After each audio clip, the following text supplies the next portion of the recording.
Wah, lucu banget sih nonton kayak gini. Gokil ya.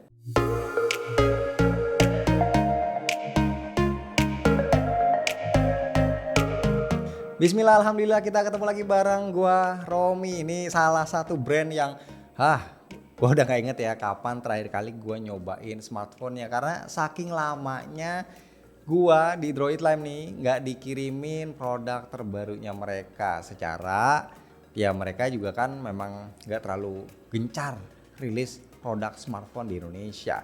Yang gua maksud adalah Huawei Pura X. Ini adalah smartphone flippable atau foldable yang menggemaskan karena dia punya rasio layar yang unik, beda dari yang lain. BTW karena ini pastinya bukan kiriman dari Huawei Indonesia, ini beli sendiri dari toko langganan gua, Gondre Store. Emailnya aman, bayar pajak. So langsung kita lihat aja nih. Untuk boxnya dia warna gold gini ya untuk box luarnya, dengan tulisan Huawei Pura X, dan kameranya bekerja sama dengan Xmatch, dan di sini ada keterangan Harmony OS. Jadi katanya sih ini udah nggak pakai Android lagi gitu. Nah untuk versinya gue punya yang RAM 16GB dan storage-nya 512GB. Untuk bukanya diselorotin aja. Langsung deh ada box putih Huawei Pura X. Ini boxnya agak lebih lebar dari biasanya kebanyakan box handphone pada umumnya. Terus langsung disajikan dengan si handphonenya Pura X. Wah bener sih ini imut-imut banget tuh. Kayak rada-rada kayak dompet ya, kayak paspor gitu ya. Ntar aja nih gua kesampingin dulu. Terus di dalamnya kita ini dapat casing ya. Casing transparan. Ada dua untuk depan dan belakang seperti ini. Kemudian ada quick guide seperti biasa. Chargernya kita dapat ukurannya lumayan compact ya. Ini chargernya kecil, USB-C. Dayanya kita dapat 66 watt tuh, samar-samar ya, nggak usah gue buka plastiknya lah. Terus kabelnya tentunya kita dapat C2C warna putih. Saatnya melihat handphonenya. Ya ini dia Huawei Pura X. Untuk bagian depannya ini harusnya ini keterangan cara merawat dan menjaga layar handphone ini. Cuman karena ini adalah handphone versi China, tulisannya Mandarin semua, jadi gua kagak ngerti, kagak paham. Langsung aja kita buka dan wow, ini dia handphonenya. Bener loh, unik banget ini. Kayaknya satu-satunya di dunia, yang pertama di dunia yang punya rasio layar seperti ini. Untuk body ini terbuat dari aluminium framenya. Terus bagian belakang ada dari eco leather tapi dengan pattern yang berbeda dan warna yang berbeda juga. Jadi ini unik banget, bisa ngasih feel yang beragam gitu ya ketika kita megang backdoornya. Untuk engselnya sebenarnya mirip-mirip lah sama kayak handphone layar lipat flip atau dari Motorola ya. Kurang lebih sama. Untuk bobotnya itu di 195 gram. Port-portnya di bagian atas ini ada tombol power ya harusnya, terus ada mikrofon. Terus di sebelah kanan ini ada tombol volume. Terus di bagian bawah ada grill speaker nih. Terus ada port USB-C dan ada slot kartu buat SIM card. Di sebelah kiri ini kosong. Nah, untuk engselnya ada tulisannya Huawei-nya juga. Oh ya, dia punya IP rating IPX8, bisa tahan air kedalaman 2 meter selama 30 menit.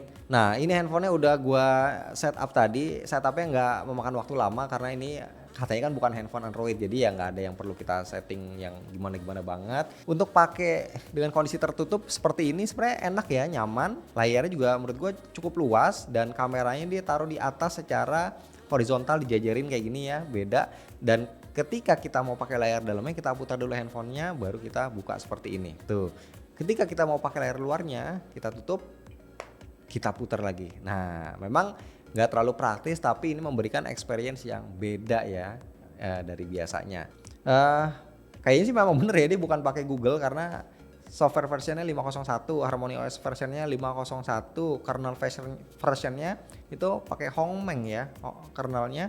Jadi memang tidak ada lagi embel-embel GMS di handphone ini, tapi overall experience-nya nggak jauh beda dari ketika kita pakai handphone Android gitu. Jadi harusnya memang dibuat semirip mungkin, sefamiliar mungkin, jadi biar orang-orang itu nggak perlu adaptasi lagi tuh kayak gini ya. Kita swipe ke bawah untuk melihat shortcutnya, dari yang sebelah kiri buat lihat notifikasi. Ini sih benar-benar berasa kayak pakai Android sih.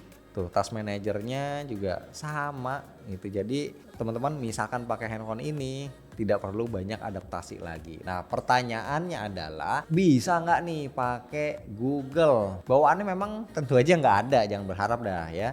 Tapi di Pura X ada aplikasi namanya Easy Abroad. Ini bisa kita download dari App Gallery. Jadi dari Huawei App Gallery kita tinggal cari aja misalkan Google kayak gini ya. Nah, nanti akan diarahkan tuh seperti ini, akan diarahkan, kita tinggal download nih yang gambar bagasi sama pesawat. Kita bisa install aplikasi-aplikasi yang biasanya kita sering pakai di Android kita. Nah, yang udah gue coba install ini sebenarnya banyak ya aplikasinya, overall hampir ada semua yang udah gue install, kayak Google Chrome, ada Google biasa, Instagram, YouTube, Facebook, Netflix, Tele, Google Maps, Gojek, Google Docs, WhatsApp, Tokopedia, ini semuanya bisa berjalan ya. Misalkan nih gue buka Gojek, ini gue belum login, tapi dia bisa jalan kayak gini. Kita tinggal login aja, atau misalkan kita mau pakai Maps, tuh bisa ya berfungsi Google Maps-nya. YouTube misalkan, ini juga sama, tinggal login aja tuh. Jadi aplikasi ini sebenarnya bisa menjadi penengah ya buat teman-teman yang mungkin kepo pengen pakai Pura X tapi nggak ada Google-nya. Ya bisa lah gitu, dikit-dikit kita pakai aplikasi yang menggunakan GMS ya. Nih contohnya Telegram tuh ya, udah gua login, aman semuanya, cuman memang notifnya itu nggak nongol. Jadi kita harus cek secara manual, makanya handphone ini nggak bisa, menurut gua nggak bisa untuk jadi primary device. Bisa lah jadi handphone kedua atau bahkan ketiga kalau mau. Sebenarnya bisa dibilang ini aplikasinya ini kayak cuman numpang doang di sini ya. Jadi kayak nggak terinstall di dalam handphonenya. Kenapa? Karena kalau kita lihat di setting di bagian apps-nya sini, ini tuh nggak ada. Tuh, nggak nongol.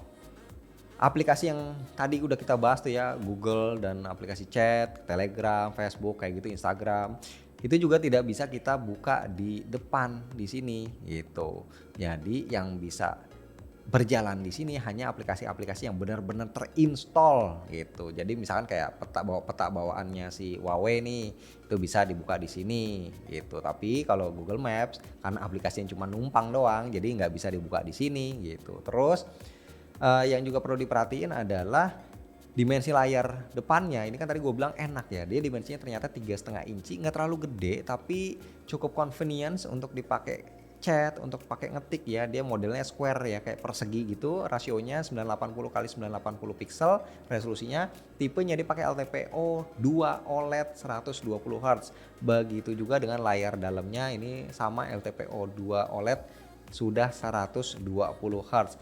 Nah, yang menjadi perhatian adalah ketika kita pakai Pura X ini memang layar dalamnya itu lucu ya. Experience-nya kita nggak bisa dengan nyaman untuk mengetik ya kalau pakai satu tangan. Jadi kayaknya sih ini wajib pakai dua tangan lah, apalagi kalau pakai yang pakai cewek ini kayaknya nggak nyampe tuh. Gue aja nggak nyampe ngegenggam layarnya karena ini lebar. Tapi ketika kita pakai dengan dua tangan, ini kita bisa menguasai dengan benar-benar enak banget dan tampilan tuh lebar. Kita coba nonton ini ya, kita coba nonton YouTube. Kalau gua sih pakai layar seperti ini sih enak-enak aja ya, karena ini memberikan, sekali lagi memberikan feel yang baru banget gitu, rasanya tuh unik banget.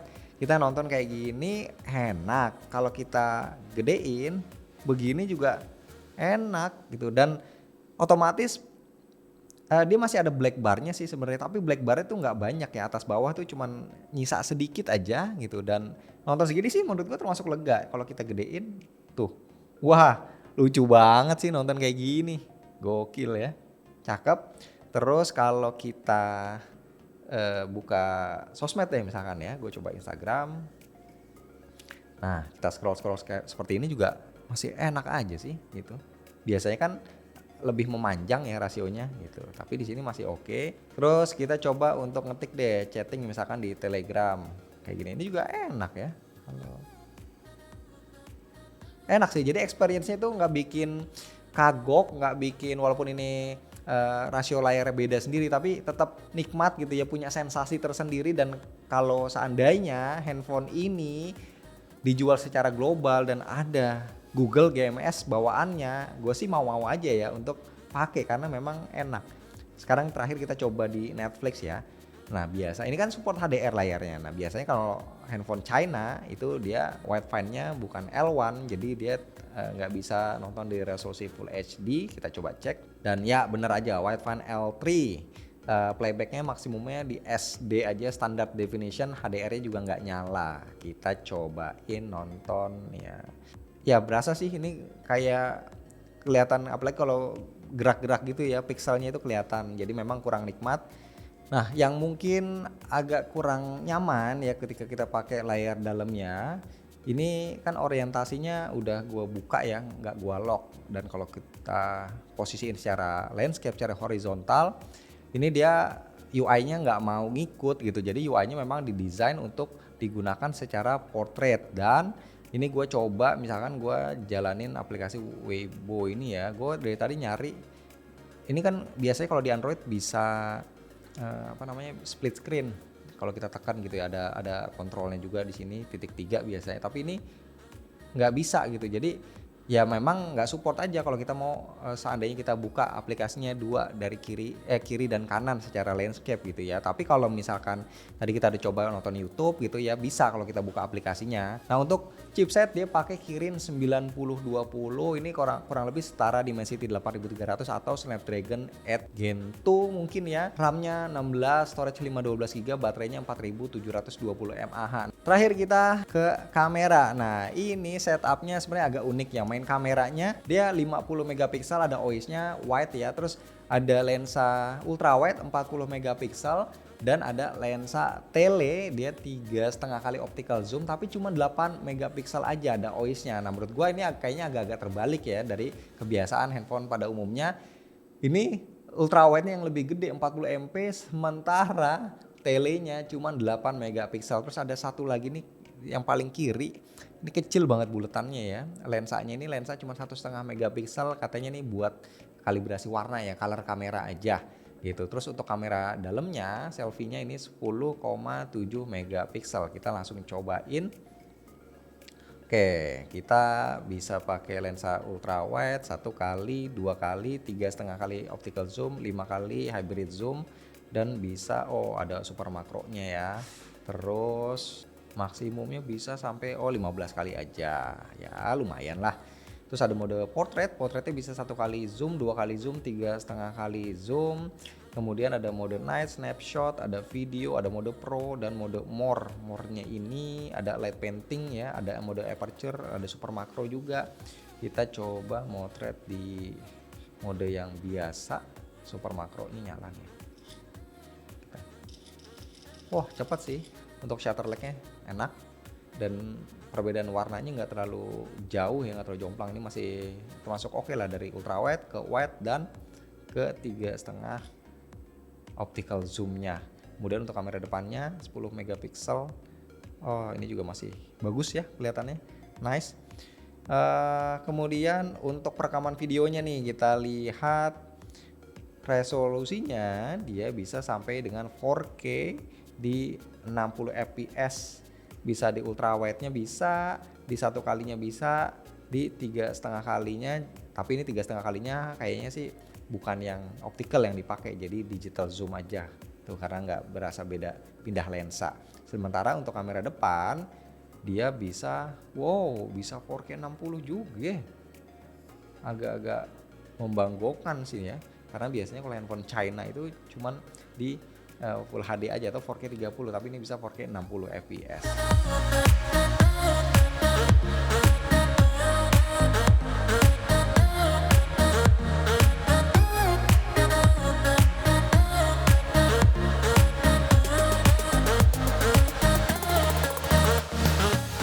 Oke, ya ini dia jadi unboxing dan juga first impression untuk Huawei Pura X. Sekali lagi ini adalah sebuah smartphone yang benar-benar unik.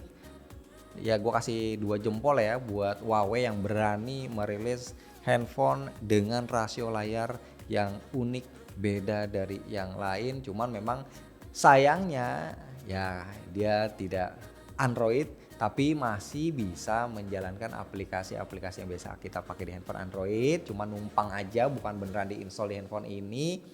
Dan harganya ini harusnya gua sih nggak ngecek yang terbaru ya, tapi harusnya nih di atas 20 ya, antara 20 sampai 30 juta, bukan handphone yang murah. Tapi buat teman-teman yang mungkin punya pohon duit, bisa lah kalau mau beli ya handphone ini dijadiin handphone kedua atau bahkan handphone ketiga, dan link pembeliannya udah gua sediain di deskripsi. Yuk monggo langsung di check out aja.